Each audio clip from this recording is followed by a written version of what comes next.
السلام عليكم ورحمة الله وبركاته. اللهم صل وسلم وبارك على سيدنا محمد وعلى آله وأصحابه أجمعين. يا رب دايما تكونوا بخير وبصحة وأحسن حال. ازيك يا داليا عاملة ايه؟ الحمد لله بخير والله يا حبيبتي. يا رب دايما تكونوا الله بخير. يخليك. النهارده هنتكلم عن ايه؟ قبل ما نتكلم، السلام عليكم ورحمة الله وبركاته. أهلا وسهلا بكم في فيديو جديد. فيديو النهارده فيديو طبعا جميل قوي يا سوسو. طبعا هي قناة إسرائيلية بتتكلم عن قوة الجيش الجزائري. طبعا أنت عارفة إن طبعا الجيش الجزائري بيعد من إيه؟ من أقوى الجيوش العربية. أيوة. طبعا ده كمان مش اعتراف بس إسرائيل، ده باعتراف في العالم إن الجيش الجزائري طبعا من أقوى الجيوش. معانا النهارده قناة إسرائيلية بتتكلم عن قوة الإيه؟ الجيش الجزائري. يلا بينا يا جماعة نشاهد الفيديو، بس رجاء من حضراتكم الدعم باللايك والاشتراك في القناة. يلا بينا. Même registre donc d'Israël, des pays arabes, etc. Et souvent on a dit, bon alors l'Algérie fait partie des pays qui aujourd'hui apportent un grand soutien aux Palestiniens, c'est un fait. Et c'est vrai qu'il y a un certain nombre de pays arabes ont été attaqués par Israël, ont subi les foudres d'Israël. Et des gens avaient parlé de l'Algérie, hein, quid des relations entre l'Algérie et Israël. Alors effectivement, l'Algérie a toujours eu une position tiers-mondiste et extrêmement bienveillante à la cause palestinienne. Et comme Israël s'était mis en tête d'attaquer tous les pays qui soutenaient ouvertement les Palestiniens et de façon concrète, on s'était posé la question de savoir si la même chose avait eu lieu entre Israël et l'Algérie. Et oui, ça a eu lieu. En tout cas, une volonté israélienne d'attaquer l'Algérie. Et ça se passe en 1988. Ça se passe en 1988, 3 ans après l'attaque israélienne contre le Hamamshot en Tunisie, où il y avait le quartier général palestinien, qui a été vraiment terrible, et puis qui avait tué à peu près 55 responsables palestiniens. 55 responsables palestiniens militants de la force 17 principalement. La force 17 qui était un petit peu l'unité d'élite de Yasser Arafat.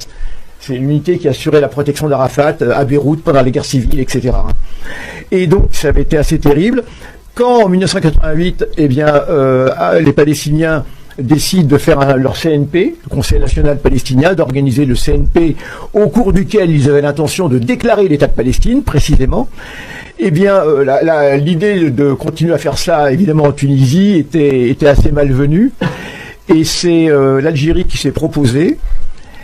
Et alors il a d'abord été proposé à la Tunisie que l'Algérie assure sa protection et que le CNP ait lieu en Tunisie, mais finalement c'est une autre option qui a été prise, c'est d'organiser le CNP en Algérie.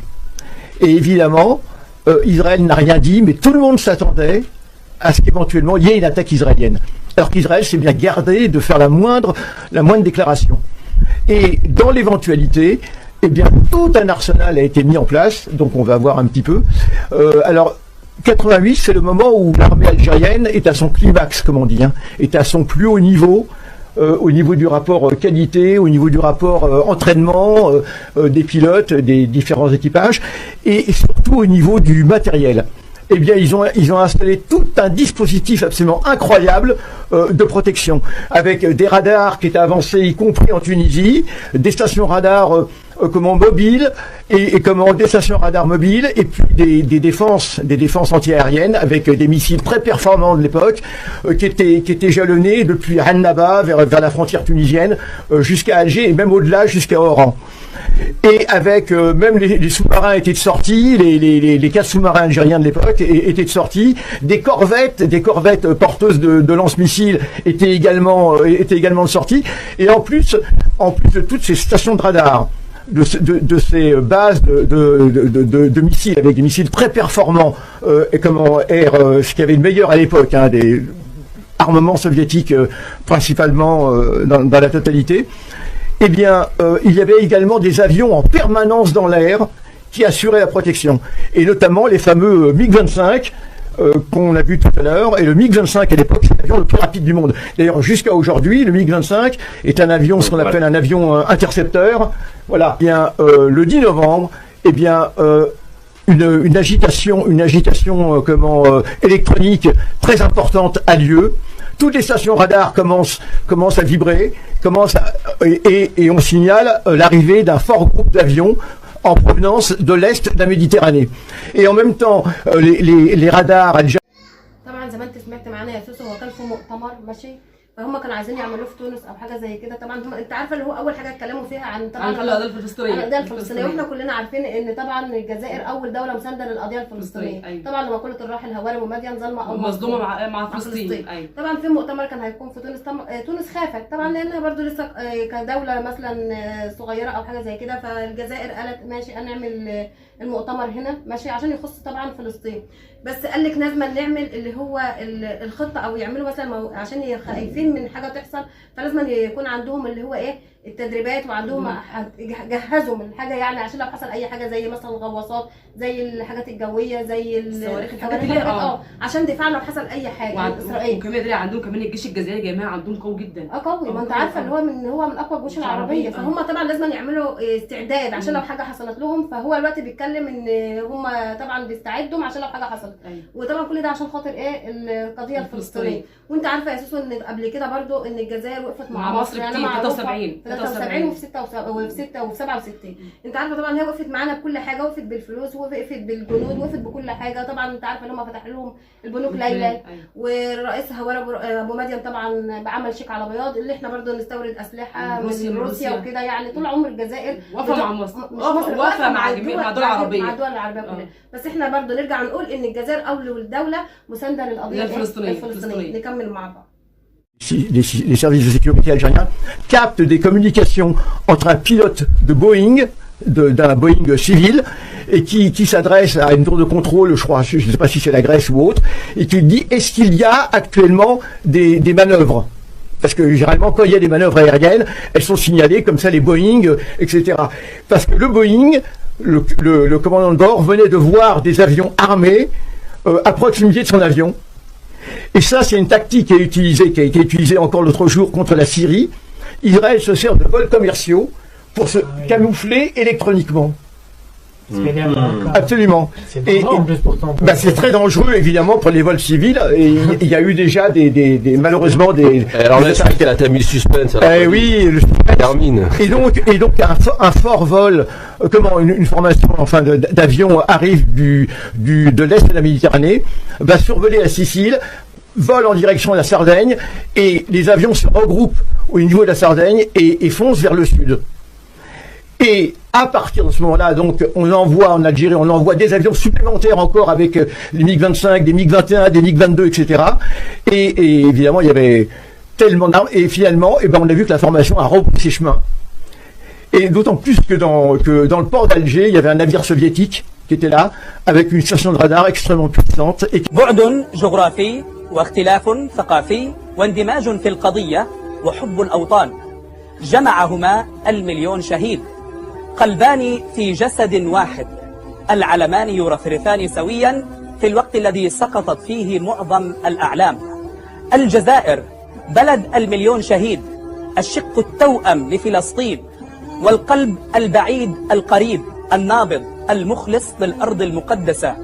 فلسطين والجزائر علاقة لا يمكن تجاهلها أو المرور عليها دون الوقوف عندها.